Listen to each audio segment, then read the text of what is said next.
দিকে দিকে অম্লান যার পরিচয়, নিবেদিত প্রাণ এক বীর মুজাহিদ। গল্প গানে বলি তার কাহিনী, যার ডাকে ভেঙে যায় জনতার নিদ। দিকে দিকে অম্লান যার পরিচয়, নিবেদিত প্রাণ এক বীর মুজাহিদ। গল্প গানে বলি তার কাহিনী, যার ডাকে ভেঙে যায় জনতার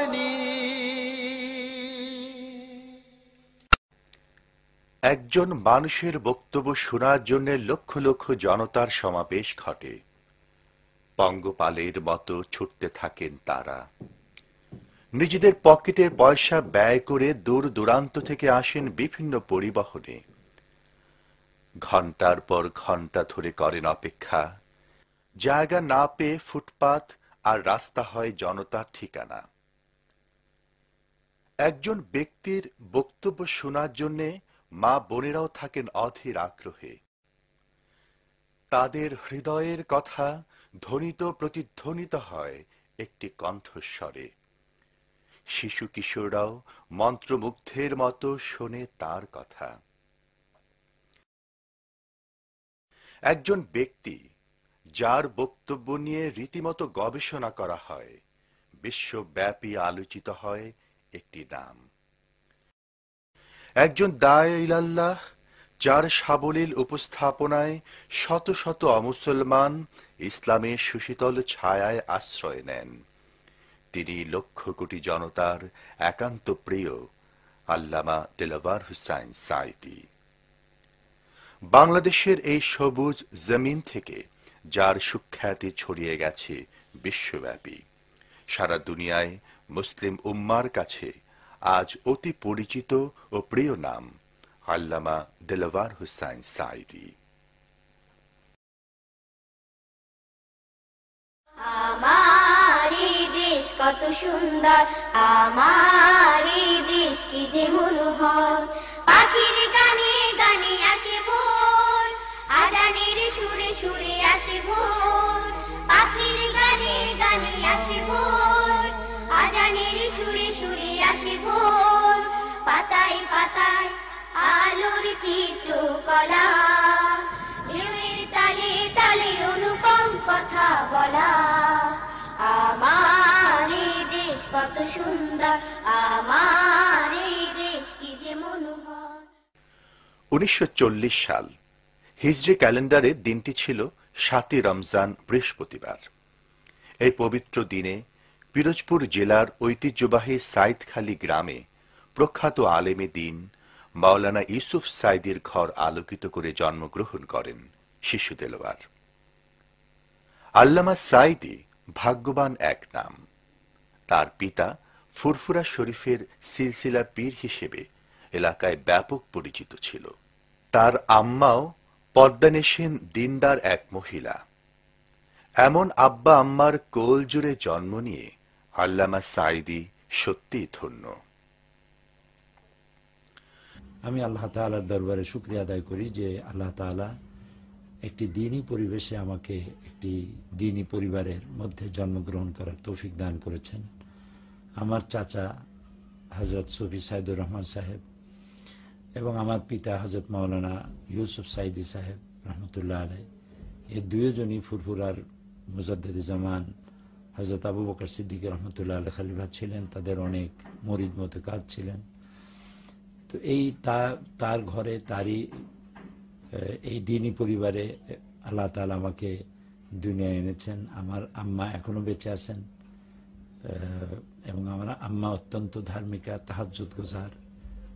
এই পরিবেশে আমি ইচ্ছা করে তো আর আসতে পারিনি। আল্লাহ তাআলা দয়া করে আমাকে এরকম একটি দ্বীনি পরিবারে আমাকে দুনিয়া আসার তৌফিক দান করেছেন এবং তাদের থেকে দ্বীনি তরবিয়ত পেয়েছি বাচ্চা অবস্থা থেকে। এজন্য আমি আমার মনিবের দরবারে শুকরগুজার হচ্ছি। ছোটকালে গ্রামের পাশ দিয়ে বয়ে যাওয়া বিশাল নদী আর বিস্তৃত প্রান্তর তার মনে বিরাট প্রভাব ফেলে। তার উপর পারিবারিক ঐতিহ্য আর ধর্মীয় শিক্ষা তাকে একজন বিশাল মনের পরিপূর্ণ মানুষ হিসেবে গড়ে উঠতে সাহায্য করে। আল্লামা সাঈদীর পিতা মোহতারাম ইউসুফ সাঈদীর প্রতিষ্ঠিত মাদ্রাসাতেই তার প্রাথমিক শিক্ষা শুরু হয়। তারপর উচ্চ ডিগ্রির জন্য খুলনা আলিয়া মাদ্রাসা ও সাসিনা আলিয়া মাদ্রাসায় লেখাপড়া করেন। 1962 সালে মাদ্রাসা শিক্ষা সমাপ্ত করেন। প্রাতিষ্ঠানিক শিক্ষার বাইরেও সমাজ, রাজনীতি, ধর্ম, দর্শন, অর্থনীতি, বিজ্ঞান ইত্যাদি বিষয়ে তুলনামূলক অধ্যয়নে নিজেকে নিয়োজিত রাখেন অনেক বছর। তাছাড়া জ্ঞান পিপাসা মেটাতে দেশ বিদেশে প্রখ্যাত ইসলামী ব্যক্তি ও চিন্তাবিদদের সাথে মত বিনিময় করেন, যোগদান করেন বিভিন্ন সেমিনার, সিম্পোজিয়ামে।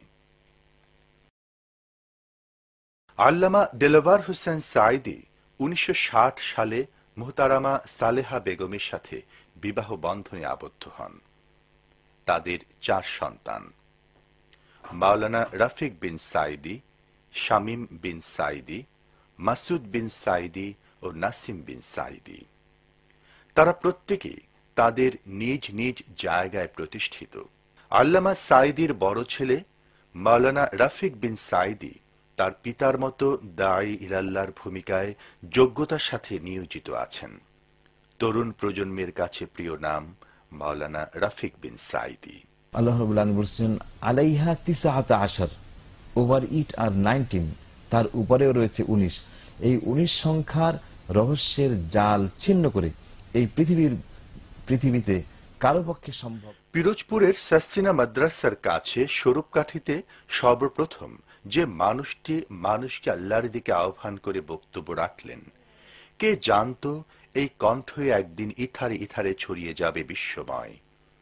স্বাধীনতা পরবর্তী সরকার ধর্মনিরপেক্ষ ও ইসলাম বিদ্বেষী মনোভাবের কারণে যেখানে ইসলামী কর্মকাণ্ড সীমিত হয়ে পড়ে, সেখানে আল্লামা সাঈদী অসীম সাহস নিয়ে তার বক্তব্য উপস্থাপন করে যান সর্বত্র, যার ফলশ্রুতিতে তাকে গ্রেফতার করা হয় 1975 সালের 29 জুলাই।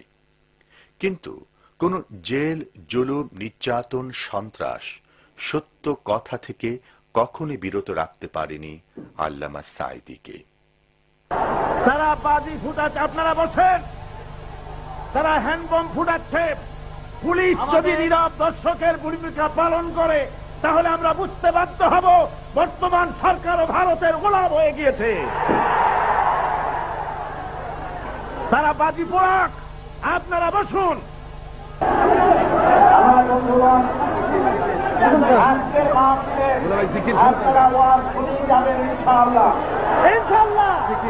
শত জুলুম নির্যাতন করেও সাহসী এই মানুষটিকে দাঈ ইলাল্লাহর ভূমিকা থেকে বিরত রাখা যায়নি, বরং দেশের সীমানা ছাড়িয়ে সারা দুনিয়ার প্রায় অর্ধশত দেশে আমন্ত্রিত হয়েছেন তিনি। তাছাড়া Oxford, Cambridge, Harvard, Oklahoma, Houston, international ইসলামী বিশ্ববিদ্যালয় মালয়েশিয়া সহ দেশ বিদেশের বিভিন্ন বিশ্ববিদ্যালয়ে বক্তব্য রাখেন। لبيك اللهم لبيك لبيك لا شريك لك لبيك إن الحمد والنعمة لك والملك لا شريك لك। আল্লামা দেলওয়ার হোসেন সাঈদী 1973 সাল থেকে প্রায় প্রতি বছর হজ বা ওমরা পালন করে থাকেন। তার মধ্যে সৌদি বাদশাহ ফাহাদের আমন্ত্রণে রাজকীয় মেহমান হিসেবে 2 বার এবং রাবেতা আলম আল ইসলামের আমন্ত্রণে 5 বার হজ পালন করেন। আন্তর্জাতিক পরিমণ্ডলে অনেক গুরুত্বপূর্ণ অবদান রাখেন আল্লামা সাঈদী। পবিত্র মক্কা শরীফে 1991 সালে কুয়েত ইরাক যুদ্ধ মীমাংসা বৈঠকে সৌদি বাদশার আমন্ত্রণে যোগদান করেন। 1982 সালে ইমাম খোমেনির আমন্ত্রণে ইরানের প্রথম বিপ্লব বার্ষিকী উদযাপন উপলক্ষে তেহরান সফর করেন। 2000 সালের 8 ডিসেম্বর আরব আমিরাতে দুবাই সরকারের আমন্ত্রণে দুবাই ন্যাশনাল ঈদ গ্রাউন্ডে বিশাল সমাবেশে 50,000-এর বেশি শ্রোতার সামনে বক্তব্য রাখেন, যা দুবাই টেলিভিশন সরাসরি সম্প্রচার করে। 1991 সালে Islamic circle of north America তাকে আল্লামা খেতাবে ভূষিত করে। 1993 সালে নিউ ইয়র্কে জাতিসংঘের সামনে আমেরিকান মুসলিম ডে প্যারেড সম্মেলনে গ্র্যান্ড মার্শাল পদক দেয়া হয়। এখানে তিনি হাজার হাজার আমেরিকান মুসলমানদের সাথে র্যালিতে অংশ নেন। এভাবে আল্লামা দেলাওয়ার হোসেন সাঈদী বিশ্বের গুরুত্বপূর্ণ ইসলামী ব্যক্তিত্বের সান্নিধ্যে আসেন। ইউরোপের সবচেয়ে বড় ইসলামী প্রতিষ্ঠান লন্ডন মুসলিম সেন্টার 110 কোটি টাকা ব্যয়ে নির্মিত এই বিশাল মসজিদ ও কমপ্লেক্সের অর্থ সংগ্রহে আল্লামা সাঈদী প্রত্যক্ষ অবদান রাখেন। এর উদ্বোধনী অনুষ্ঠানে কাবা শরীফের সম্মানিত ইমাম শাইখ আব্দুর রহমান আস-সুদাইসের সাথে আল্লামা দেলাওয়ার হোসেন সাঈদীও সেখানে আমন্ত্রিত হন।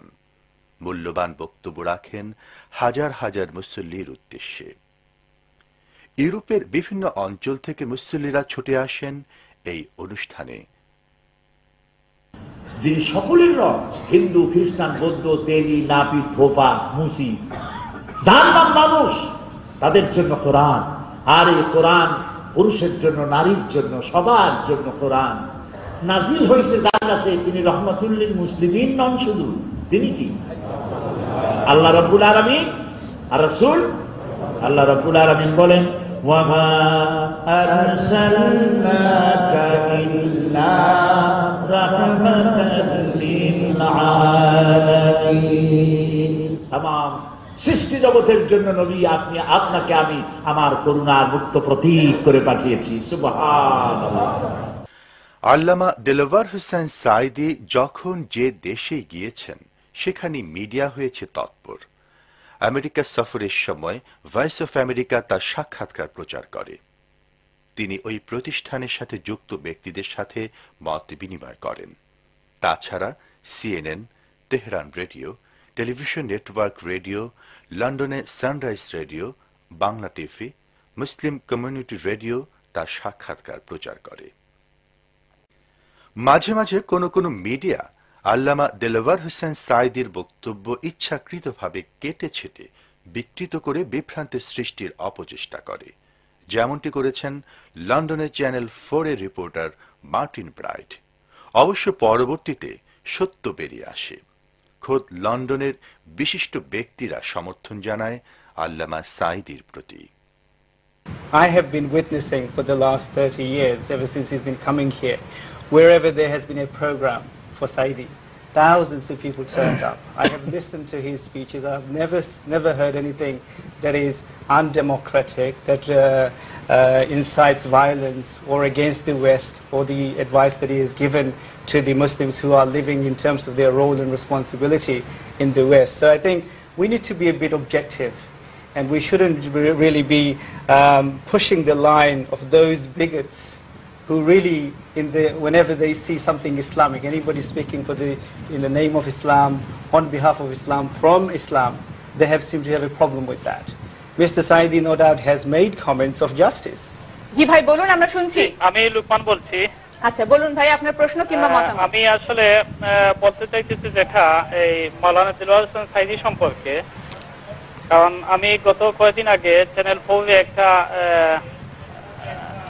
অনুষ্ঠান দেখে আমি আসলে খুব মর্মাহত হয়েছি। জি, অনুষ্ঠান দেখে। কারণ মাওলানা দেলাওয়ার হোসেন সাঈদী বাংলাদেশের একজন নির্বাচিত প্রতিনিধি। এরপর এই দেশে প্রতি বছর আসেন। এরপর এখানে যারা মনে করুন এই ড্রাগ খাইতেছে বা বাদ পথে যাইতেছে, তাদেরকে এই ভালো পথে আনার জন্য অনেক মহিলারা মুসলমান হিসেবে আত্মপরিচয় দিতে পারতো না, কিন্তু এই মহিলারা বর্তমানে দেলাওয়ার হোসেন সাঈদীর ওয়াজ শুনে দিন দিন ভালো হইতেছে। এরপর ছেলেরা বিশেষ করে ড্রাগ ডিলিং করতেছে, এরা এখন নামাজ পড়তেছে। দেলাওয়ার হোসেন সাঈদীর ব্যাপারে যদি কেউ কিছু বলে, তাইলে উনি কিন্তু কোনো দিন মানুষকে কোনো এই বাদ পথে যাওয়ার জন্য বলেন নাই, কোনো টেরোরিজমের কথা বলেন নাই। Was it Saidi who shot the boy in Forest Gate, or shot Menezes in the Stockwell Tube? Was it Saidi who invaded Iraq and killed 150,000 people? That's no. Was it Saidi who's invading Lebanon this evening supported by your government, your Prime Minister, at whose feet you sit. And I ask you again, live on television, were you involved in that story in the London Times and the Sun? Were you involved in it? বাংলাদেশেও media জগতে জনপ্রিয় ব্যক্তি আল্লামা দেলাওয়ার হোসেন সাঈদী। এছাড়া তার বক্তব্যের audio video CD ছড়িয়ে গেছে দেশের সীমানা ছাড়িয়ে বিশ্বব্যাপী। স্পন্দন অডিও ভিজুয়াল সেন্টারের সিডি ভিসিডি প্রকাশনা অনুষ্ঠানে দেশের শীর্ষস্থানীয় বুদ্ধিজীবীরা প্রাণ খোলা কথা বলেন। বহু বছর ধরে দূর থেকে এবং ক্যাসেটে যার কণ্ঠ শুনে আমি মুগ্ধ হয়েছি, তার সাথে একই মঞ্চে আজ উপবেশন করার আমার সৌভাগ্য হয়েছে আল্লামা দেলোয়ার হোসেন সাঈদীর সঙ্গে। সেজন্য আল্লাহর শুকরিয়া আদায় করছি এবং একই সঙ্গে আপনাদের অনুরোধ করবো একটি জিনিস বিবেচনা করে দেখুন। আমি এবং আমারই আরেকজন সহকর্মী অধ্যাপক আবু জাফর এক সময় আমাদের এ ধরনের মাহফিলে থাকার কথা ছিল না, আমরা থাকতাম না। আজ আমরা সেই মাহফিলে এসে কাতারবন্দী হয়েছি। এটি আল্লাহরই শান। আল্লাহু আকবার। আজ চতুর্দিকে মিডিয়ার যে ষড়যন্ত্র, যে লড়াই, যে ধ্বংসকর, ইসলামকে উৎখাত করার জন্য যে চেষ্টা, এটা যদি প্রতিরোধ করতে হয় অবশ্যই তার একটা সূচনা করতে হবে, আধুনিক সূচনা। তার একটা সূচনা করতে হবে, বৈজ্ঞানিক সূচনা। সম্ভবত সেই কাজটা বাংলাদেশে, অন্তত বাংলাদেশে সাইফুল্লাহ মনসুরের দ্বারা প্রথম সাধিত হলো, ব্যক্তি বিশেষের দ্বারা বা তার একটা ছোট গ্রুপের দ্বারা। এরকমই হয় যখন কোনো মহৎ কাজকে আল্লাহ সহায়তা দান করেন, তখন কিভাবে যে সেটা হয়ে যায় এক অদ্ভুত ব্যাপার। আমি এ নিয়ে পড়াশোনা করি এবং চিন্তা ভাবনা করি বলে আমি জানি কি কাজটা সাইফুল্লাহ মনসুর করে ফেলেছে। যখন এদেশের ইসলামী আন্দোলনের ইতিহাস লেখা হবে, এ নিয়ে গবেষণা হবে অনেক পরে, তখন কে জানে এই কাজটাকে কিভাবে দেখা হবে। আল্লামা দেলোয়ার হোসেন সাঈদীর পাশে আমি আর আফতাব সাহেব, ডক্টর আফতাব বসছিলাম। আমরা দুজন আলোচনা করছিলাম যে এটা কি হলো। আমরা ছিলাম গণকণ্ঠের সম্পাদক এবং আমার সহ সম্পাদক ছিলেন আফতাব সাহেব। আমরা এই দেশে সমাজতন্ত্র প্রতিষ্ঠার জন্য ওই পত্রিকা, ওই রেডিক্যাল পত্রিকা বের করেছিলাম। আল্লাহ কি করে দিলেন, আজ আমরা এই দেশের কোরআনের সর্বশ্রেষ্ঠ তফসিরকারের সাথে বসে ইসলামী আন্দোলনের এক গৌরবজনক মুহূর্তে আমরা তার সাথে বসে আছি। এর চেয়ে মজাদার কি হতে পারে?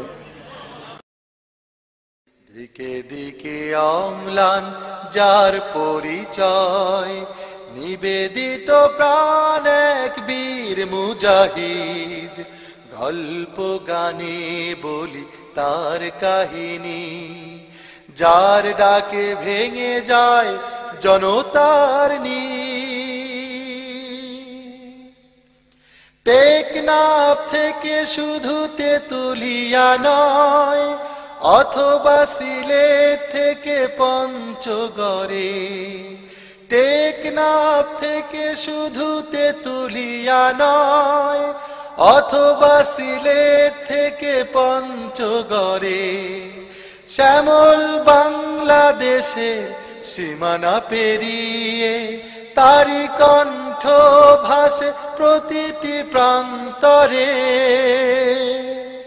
সুমধুর সুমোহন তার আহ্বানে কেঁপে আজ ওঠে ওই বাতিলের ভিত। দিকে দিকে অম্লান যার পরিচয়, নিবেদিত প্রাণ এক বীর মুজাহিদ। গল্প গানে বলি তার কাহিনী, যার ডাকে ভেঙে যায় জনতার দেশ বিদেশের বাংলাভাষী মুসলমানদের জন্য সবচেয়ে আকর্ষণীয় অনুষ্ঠান হচ্ছে ইসলামী সমাজ কল্যাণ পরিষদ চট্টগ্রাম কর্তৃক আয়োজিত 5 দিনব্যাপী তাফসিরুল কোরআন মাহফিল। প্রায় 3 দশক ধরে তিনি এখানে নিয়মিত পবিত্র কোরআন থেকে তাফসির পেশ করেন। তার বক্তব্য শুনে প্রতি বছরই মুসলমান হন অনেক অমুসলিম ভাই। মা বোনেরা ব্যাপকভাবে অংশ নেন এই অনুষ্ঠানে। শিশু কিশোরদের জন্যও হয় আলাদা অনুষ্ঠান।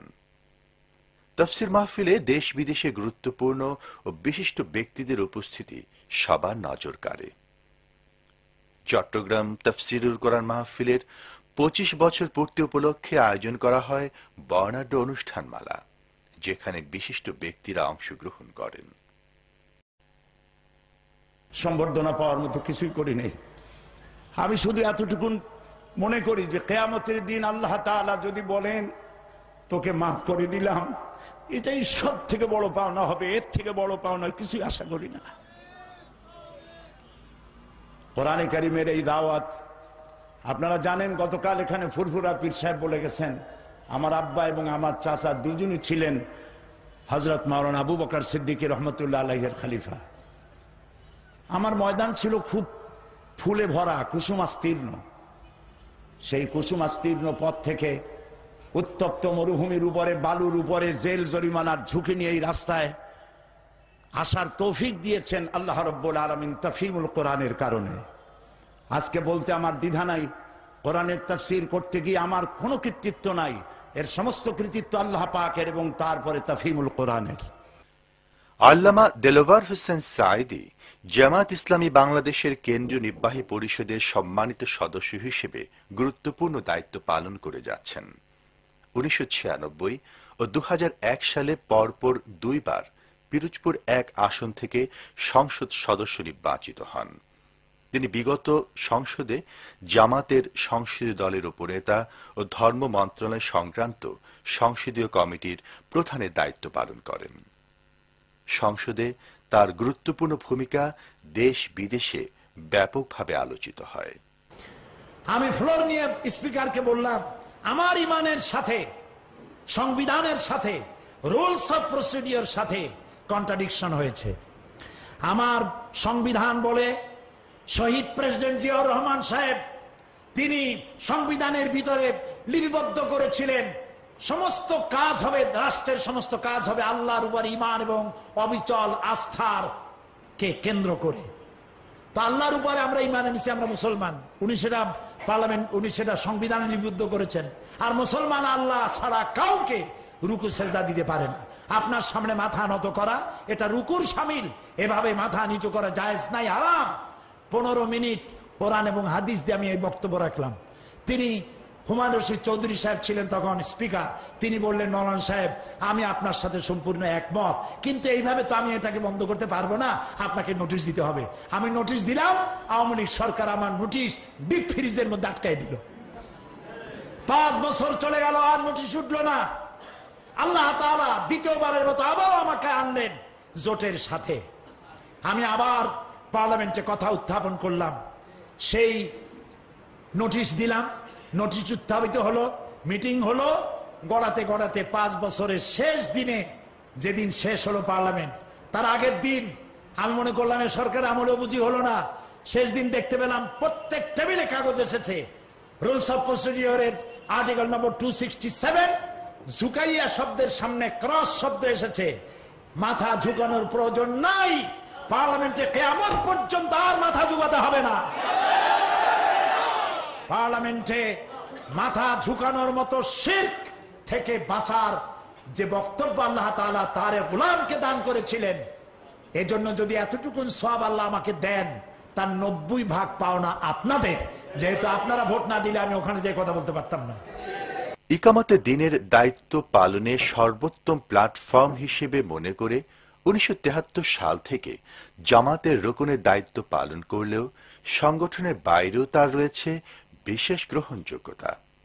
স্বয়ং আমিরে জামাত মাওলানা মতিউর রহমান নিজামী বলেন, সাইদি সাহেব শুধুমাত্র জামাতের সাংগঠনিক ব্যক্তি নন, এটা আল্লাহ তাআলার একটা বড় নেয়ামত। দলীয় গণ্ডির বাইরেও তার গ্রহণযোগ্যতা আছে, তার একটি সার্বজনীন অবস্থান আছে। এই সুযোগের পূর্ণ সদ্ব্যবহার করে নির্বিঘ্নে রেকর্ড পরিমাণ ভোটের ভিত্তিতে, মাধ্যমে রেকর্ড পরিমাণ ভোটের ব্যবধানে তাকে বিজয়ী করে আনার যে সুযোগ আছে, পিরোজপুরবাসী এই সুযোগের পূর্ণ সদ্ব্যবহার করবেন, আমি কি এটা আশা করতে পারি? আন্তর্জাতিক পরিমণ্ডলে এই বিশাল জনপ্রিয়তা ও প্রায় অর্ধশত দেশি বিদেশি প্রতিষ্ঠানের সাথে প্রত্যক্ষ যুক্ত থাকার পরও আল্লামা দেলোয়ার হোসেন সাঈদী তার নিজ জন্মভূমি পিরোজপুরবাসীর কথা কখনো ভুলেননি। আল্লামা সাঈদী নিজ জন্মভূমি ও মানুষের প্রতি দায়বদ্ধতা থেকে অনুন্নত এলাকার সার্বিক উন্নয়ন ও সমৃদ্ধির জন্য 1996 সালে প্রথম জাতীয় সংসদ নির্বাচনে অংশগ্রহণ করেন। আল্লাহ তাআলা এই পৃথিবীর 4-5টি মহাদেশের অন্তত অর্ধশত দেশ ভ্রমণের এবং কোরআনের প্রচারের সুযোগ দান করেছিলেন। আমি দেশে এবং বিদেশে যখন যেখানে গিয়েছি, আমি আমার জনগণকে, আমার জন্মস্থানের মানুষগুলিকে ভুলে যাইনি। তাদের দুঃখ দুর্দশা, তাদের চাহিদা ইত্যাদি আমি মনে রেখেছি এবং আমি আমার অবস্থানকে তাদের কাছাকাছি রাখার চেষ্টা করেছি এবং তাদের উন্নয়নের জন্যই এলাকার মানুষের আগ্রহকে সামনে রেখে জনপ্রতিনিধি হওয়া। বাংলাদেশের দক্ষিণাঞ্চলের নদীমাতৃক অবহেলিত এই জনপদটির ইতিপূর্বে যারা জনপ্রতিনিধি ছিলেন, তারা এলাকার উন্নয়নে তেমন কোনো অবদানই রাখতে পারেননি। আল্লামা দেলোয়ার হোসেন সাঈদী পরপর 2 বার বিপুল ভোটে নির্বাচিত হয়ে এলাকার যে অভাবনীয় উন্নয়ন সাধন করেন তা সত্যি চোখে পড়ার মতো। অসততা, দুর্নীতি, চাতুর্য আর মিথ্যা আশ্বাস বাংলাদেশের রাজনৈতিক অঙ্গনের স্বাভাবিক চিত্র হলেও আল্লামা সাঈদী এক্ষেত্রে সম্পূর্ণ ব্যতিক্রম। তিনি পিরোজপুরবাসীকে শুধু মিথ্যা আশ্বাস দেননি, স্বপ্নকে সফল করে দেখিয়ে দিয়েছেন একাগ্রতা, আন্তরিকতা, সততা আর নিষ্ঠা থাকলে যে কোনো অসম্ভবকে সম্ভব করা যায়। জনতার কল্যাণে তারি কীর্তি গাথা আনে সবার প্রাণে নতুনের বারতা। জনতার কল্যাণে তারি কীর্তি গাথা আনে সবার প্রাণে নতুনের বারতা। জ্ঞানের আলো জেলে ঘুচায় আধার, পথঘাট গড়ে তোলে নতুন করে। বিগত 5 বছরে পিরোজপুরে রাস্তা, ব্রিজ, কালভার্ট নির্মাণে 10 কোটি টাকা ব্যয় করা হয়েছে। 1,90,00,000 টাকা ব্যয় নির্মাণ করা হয়েছে পিরোজপুর বাস টার্মিনাল। আধুনিক সুযোগ সুবিধা সম্বলিত এই টার্মিনাল এই অঞ্চলে যোগাযোগ ব্যবস্থার সেতু বন্ধনের কাজ করবে। পিরোজপুরের জন্য যেটা অতি জরুরি ছিল, সেই বাস টার্মিনালটা পিরোজপুরে হইল এবং যে বাস টার্মিনালটা পিরোজপুরে হয়েছে এটা একটা অত্যাধুনিক মানের এবং এখানের যে এমপি মহোদয় আছেন আল্লামা দেলোয়ার হোসেন সাঈদী সাহেব, তার অক্লান্ত চেষ্টা এবং তার সার্বক্ষণিক পরিদর্শনের ফলাফলেই এটা এই পর্যন্ত আসতে পারছে।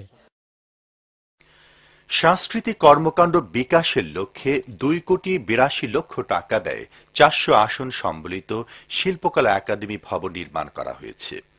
তৎকালীন প্রধানমন্ত্রী বেগম খালেদা জিয়া এর উদ্বোধন করেন। পিরোজপুর যুব প্রশিক্ষণ কেন্দ্র নির্মাণ সম্পন্ন হয়েছে, যার নির্মাণ ব্যয় 5,95,41,000 টাকা। 1,181 জন যুব ও যুব মহিলাদের প্রশিক্ষণ দিয়ে 48,25,000 টাকা সুদমুক্ত ঋণ বিতরণ করা হয়। পিরোজপুর সদর হাসপাতালকে 50 থেকে 100 শয্যায় উন্নীত করায় 5,20,50,000 টাকা ব্যয় করা হয়েছে। 3,43,16,000 টাকা ব্যয়ে পিরোজপুর সদরে নার্সিং সেন্টার নির্মাণ করা হয়। এরও উদ্বোধন করেন তৎকালীন প্রধানমন্ত্রী বেগম খালেদা জিয়া। শিক্ষা বিস্তারে আল্লামা সাঈদী ছিলেন বিশেষ যত্নবান। প্রায় প্রতিটি স্কুল, কলেজ, মাদ্রাসায় লেগেছে উন্নয়নের ছোঁয়া। তিনি নিজে দরদি মন নিয়ে ছুটে গেছেন এসব প্রতিষ্ঠানে।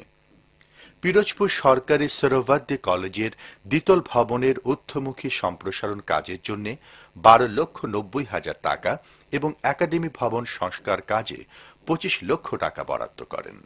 2002 সালের ফেব্রুয়ারি মাসে আমি এই কলেজে যোগদানের পরে মাননীয় সংসদ সদস্যের সাথে সাক্ষাৎ করে ছাত্রদের এই অসুবিধার কথা বলি। উনি শিক্ষা মন্ত্রণালয়ের সরকারি ও বেসরকারি নির্বাচিত কলেজের যে প্রকল্প আছে সেখান থেকে অত্র কলেজের ছাত্রছাত্রীদের জন্য 100 শয্যা বিশিষ্ট একটি ছাত্রাবাসের অনুমোদন নিয়ে আসেন। ছাত্রাবাসটি ইনশাআল্লাহ আগামী 1 জুলাই থেকে চালু হচ্ছে। বর্তমানে এই কলেজে ইন্টারমিডিয়েট ডিগ্রি পাস কোর্স ছাড়াও 14টি বিষয় সম্মান কোর্স চালু রয়েছে এবং সম্মান কোর্সে পিরোজপুর জেলা নয়, পিরোজপুর, বাগেরহাট, খুলনা, যশোর থেকেও ছাত্রছাত্রীরা এসে অধ্যয়ন করছে। ছাত্রাবাসটি চালু হলে পর এই দূর দূরান্তে ছাত্রছাত্রীদের আবাসন সমস্যার আংশিক সমাধান হবে। পিরোজপুর সদরে ছিন্নমূল পরিবারের আশ্রয়ের জন্য আশ্রয়ণ প্রকল্প নির্মাণে ব্যয় হয়েছে 1,60,00,000 টাকা। হুলারহাট, শারিকতলা, পাড়েরহাট মৎস্য বন্দর রক্ষা বেড়িবাঁধ নির্মাণ কাজ শুরু হয়েছে, যার জন্য বরাদ্দ করা হয়েছে 30 কোটি টাকা। পিরোজপুরের আরেকটি গুরুত্বপূর্ণ উপজেলা নাজিরপুর। এখানেও হয়েছে ব্যাপক উন্নয়ন কর্মকাণ্ড। তার মাঝে মাত্র কয়েকটি এখানে উল্লেখ করা হলো। পিরোজপুর নাজিরপুর কালীগঙ্গা ব্রিজ সহ 32 কিলোমিটার সড়ক নির্মাণে বরাদ্দকৃত অর্থের পরিমাণ 16 কোটি টাকা। 1,77,00,000 টাকা ব্যয়ে ফায়ার সার্ভিস ও সিভিল ডিফেন্স স্টেশন নির্মাণ সম্পন্ন হয়েছে। ডিজিটাল টেলিফোনের আওতায় এসেছে এই উপজেলা। নাজিরপুরে প্রায় 70 লক্ষ টাকা ব্যয়ে 8টি সুদৃশ্য মসজিদ নির্মাণ করা হয়েছে। আল্লামা দেলওয়ার হোসেন সাঈদীর আন্তরিক প্রচেষ্টায় ইন্দুরকানী থানাকে জিয়ানগর নাম দিয়ে উপজেলায় উন্নীত করায় এই এলাকার মানুষের প্রাণের দাবি দীর্ঘদিন পর বাস্তবায়িত হল। জিয়ানগর উপজেলা কমপ্লেক্স নির্মাণ এই উপজেলার উন্নয়নের সোপান হয়ে আছে। 18,84,000 টাকায় জমি অধিগ্রহণ, 1,68,00,000 টাকা ব্যয় উপজেলা প্রশাসনিক ভবন নির্মাণ, 33,46,000 টাকায় গেজেটেড অফিসার্স কোয়ার্টার নির্মাণ, 43,46,000 টাকা ব্যয়ে নন গেজেটেড অফিসার্স ডরমিটরি নির্মাণ, 11,95,000 টাকায় ইউনো কোয়ার্টার নির্মাণ সহ বিভিন্ন উন্নয়নমূলক কাজে আজ জিয়ানগর একটি আধুনিক শহরে রূপ ধারণ করেছে। জিয়ানগরের বলেশ্বর নদীর উপর এলাকাবাসীর ব্রিজ নির্মাণ করার প্রাণের দাবি পূরণ করেছেন আল্লামা সাঈদী। 26 কোটি টাকা ব্যয়ে এই সেতু নির্মাণের কাজ দ্রুত এগিয়ে চলছে। জিয়ানগর ডাক বাংলা নির্মাণ করা হয়েছে। ডিজিটাল টেলিফোনের আওতায় এসেছে জিয়ানগর। জিয়ানগরের রাস্তাঘাট, ব্রিজ, কালভার্টের উন্নয়ন হয়েছে ব্যাপকভাবে। 31 শয্যার হাসপাতালের নির্মাণ কাজ সম্পন্ন হওয়ার পথে। এর জন্য বরাদ্দ করা হয়েছে 9 কোটি টাকা। জিয়ানগরের বিভিন্ন শিক্ষা প্রতিষ্ঠান উন্নয়নে কয়েক কোটি টাকা বরাদ্দ করা হয়েছে। জিয়ানগর থেকে পাড়েরহাট, গাজীপুর, শারিকতলা, হুলারহাট হয়ে বেড়িবাঁধ নির্মাণে বরাদ্দকৃত অর্থের পরিমাণ 30 কোটি টাকা। ছিন্নমূল পরিবারের আবাসনের জন্য বরাদ্দ করা হয়েছে 4 কোটি টাকা। পল্লী বিদ্যুতায়নে ব্যয় করা হয়েছে 6 কোটি টাকা। সততা, আন্তরিকতা আর নিষ্ঠা থাকলে যে উন্নয়নের কাজ ত্বরান্বিত হয় তার সাক্ষী আজ পিরোজপুরবাসী। আল্লামা দেলওয়ার হোসেন সাঈদী এমন এক বিশাল ব্যক্তিত্ব, যিনি যখন যার কাছে গিয়েছেন তখনই স্বতঃস্ফূর্ত সহযোগিতা পেয়েছেন।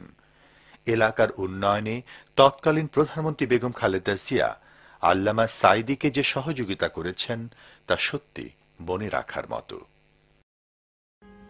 আমি শুধু এতটুকুন বলতে পারি যে আমার এলাকার জনগণের সুচিন্তিত রায়ে আল্লাহ তাআলা আমাকে যখন সংসদ সদস্য হওয়ার সুযোগ দিলেন, আমি যখন যে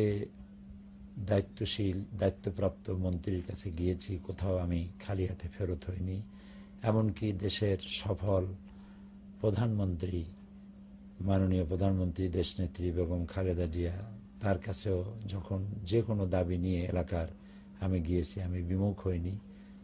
যে কারণে মানুষের আশা আকাঙ্ক্ষার প্রতিফলন ঘটাবার জন্য বিগত 5 বছরে, স্বাধীনোত্তরকালে যে এই 36 বছরে 31 বছরে যে কাজ হয় নাই, তা এই 5 বছরে হয়েছে। আলহামদুলিল্লাহ, আমার পিরোজপুর 1 আসন এলাকায় এ পর্যন্ত 400 কোটি টাকার কাজ, উন্নয়নের কাজ করার তৌফিক আল্লাহ তাআলা আমাকে দিয়েছেন। এজন্য আমি আল্লাহ তাআলার শুকরগুজার হচ্ছি। আমি আল্লাহর শুকর আদায় করি, জনগণের কৃতজ্ঞতা স্বীকার করি যারা আমাকে ভোট দিয়েছেন, এবং এই উন্নয়নের ধারা জনগণ অব্যাহত রাখবেন বলে আমি আস্থা প্রকাশ করছি। আল্লামা দেলোয়ার হোসেন সাঈদী যখনই সুযোগ পান তখনই ছুটে আসেন এলাকায়। জাতীয় গুরুত্বপূর্ণ দিনগুলোতে এলাকার মানুষদের সঙ্গ দেন।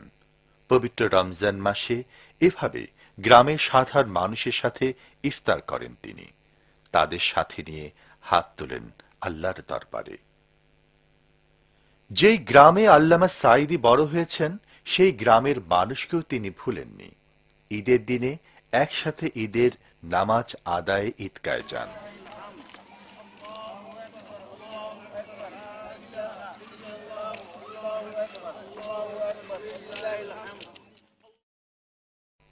নিজ বাড়িতে দাওয়াত দেন গ্রামের মানুষদের। ঈদের সেমাই পায়েস পরিবেশন করেন নিজে দাঁড়িয়ে থেকে।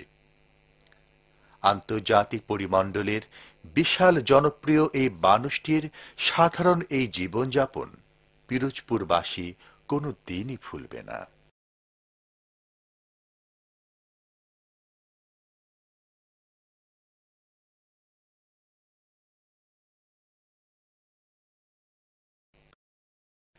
আল্লামা দেলোয়ার হোসেন সাঈদী পিরোজপুরে যে সাম্প্রদায়িক সম্প্রীতির নজির স্থাপন করেন, তার সাক্ষী হিন্দু ধর্ম অবলম্বী ভাই বোনেরা। আমি আপনাদের একজন সেবক, আপনাদের কাছে আসতে পেরে আমি খুবই আনন্দিত। আপনাদেরকে দেখতে পেরেও আমি আজকে আনন্দিত। আমি 9.5 বছর জোটের মধ্যে থেকে 4 দলীয় জোটের মধ্যে আপনাদের সেবক হয়ে আছি। আপনাদের নির্বাচনে কে আমাকে ভোট দিয়েছিলেন, কে ভোট দেন নাই, আমি ওইটা খুঁজি নেই। যারা মানুষ তাদের সেবা করার জন্য চেষ্টা করেছি। যে এলাকায় হিন্দু বেশি সেখানে রাস্তা করব না, সেখানে বিদ্যুৎ দেব না, সে মানুষের অত্যাচারিত হলে আমি তাকাবো না, এরকম কাজ করেছি বলে আমি আপনারা কেউ বলতে পারবেন না। বরং হিন্দু মায়েরা, বোনেরা, হিন্দু ভাইয়েরা আমাদের জনসভাই বলেছেন যে মায়ের কোলে সন্তান থাকে যেভাবে নিরাপদে, দিনের মধ্যে কুসুম থাকে যেভাবে নিরাপদে, আমরা বর্তমান সময়ে সেইভাবে নিরাপদে আছি। মন্দিরের অবস্থা দেখেছি। আমি অতি তাড়াতাড়ি আপনাদের এই মন্দির সংস্কারের জন্য 50,000 টাকা ঘোষণা করছি। এখানে কোনো সাম্প্রদায়িকতার উস্কানি ছিল না এবং কোনো ঘটনা ঘটেনি। আমরা সাম্প্রদায়িক সম্প্রীতি নিয়ে বসবাস করে আসছি, যা বাংলাদেশের থেকে পিরোজপুর 1 আসন সম্পূর্ণ একটি ভিন্ন আঙ্গিকে রূপায়িত হয়েছে।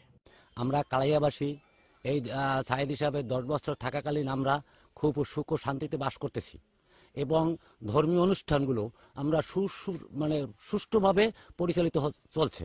আমাদের কোনো বাধা বিপত্তি কিছুই আসতেছে না এবং দেশের উন্নয়ন খুব ভালো করছে সাঈদী সাহেব। সাঈদী সাহেবের কল্যাণে যেমন এর পাড়াপড়শি তারা নির্বিঘ্নে বসবাস করতেছে, আমরাও এইরকম তার পাড়াপড়শি হিসেবে আমরা খুব সুখ স্বচ্ছন্দে বসবাস করতেছি। সে অত্যন্ত ভালো লোক এবং প্রিয় লোক। ধর্ম বর্ণ ভুলে দেখি নির্বিশেষে, হাসে হৃদয় খুলে তারে ভালোবেসে। ধর্ম বর্ণ ভুলে দেখি নির্বিশেষে, হাসে হৃদয় খুলে তারে ভালোবেসে। তার ডাকে সাড়া দেয় মোটেও মাঝি, সুখের জোয়ার জাগে প্রতিটি ঘরে। আন্তর্জাতিক পরিমণ্ডলে সমাদৃত যেই বিশাল ব্যক্তিত্বকে এক নজর দেখার জন্য মানুষের অধীর আগ্রহ থাকে, যেই মানুষটির প্রতিটি কথার চুল চেরা বিশ্লেষণ করা হয়, মিডিয়ার আলোচনার কেন্দ্রবিন্দুতে মাঝে মাঝে চলে আসেন যেই ব্যক্তি, মুসলিম উম্মার স্বার্থ ও কল্যাণের চিন্তায় যে মানুষটি বিশ্বের এক প্রান্ত থেকে অন্য প্রান্তে ঘুরে বেড়ান, বাংলাদেশের প্রত্যন্ত অঞ্চলে যেখানে বিশেষ ব্যবস্থাপনায় গমন করেন, সেখানে আল্লামা দিলওয়ার হোসেন সাঈদী তার নিজ এলাকার মানুষের প্রকৃত অবস্থা দেখার জন্য ঘুরে বেড়ান প্রত্যন্ত অঞ্চলে। পায়ে হেঁটে মাইলের পর মাইল ছুটে যান, নিজে সরাসরি বোঝার চেষ্টা করেন এলাকার মানুষের সুবিধা অসুবিধা। মাঝে মাঝে ছোট বড় সমাবেশ করেন। সাধারণ খেটে খাওয়া দরিদ্র মানুষ তাকে কাছে পেয়ে প্রাণ খোলা কথা বলেন।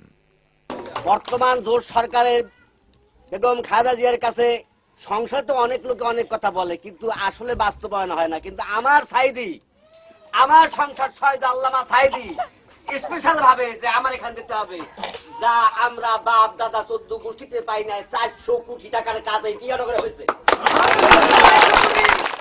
পাকা আমরা কামসা বিন্দা পিরিজপুর যাইতাম, আমরা আজকের হাওয়ায় চপ্পর গাইতে চলে পিরিজপুর যাই ইনশাআল্লাহ।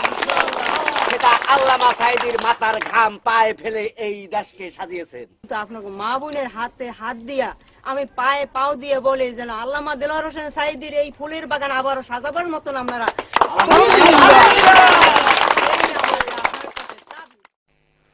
মানুষের এই যে অকৃত্রিম ভালোবাসা, এই যে আকাশ ছোঁয়া জনপ্রিয়তা, দেশ বিদেশের বিশাল গ্রহণযোগ্যতা, এসব কিছু আল্লামা সাঈদীকে অহংকারী করেনি, বরং সাধারণ জীবন যাপনে অভ্যস্ত বিনয়ী মানুষ হিসেবে তিনি নিজেকে প্রকাশ করেছেন বারবার। বিগত 5 বছরে এলাকার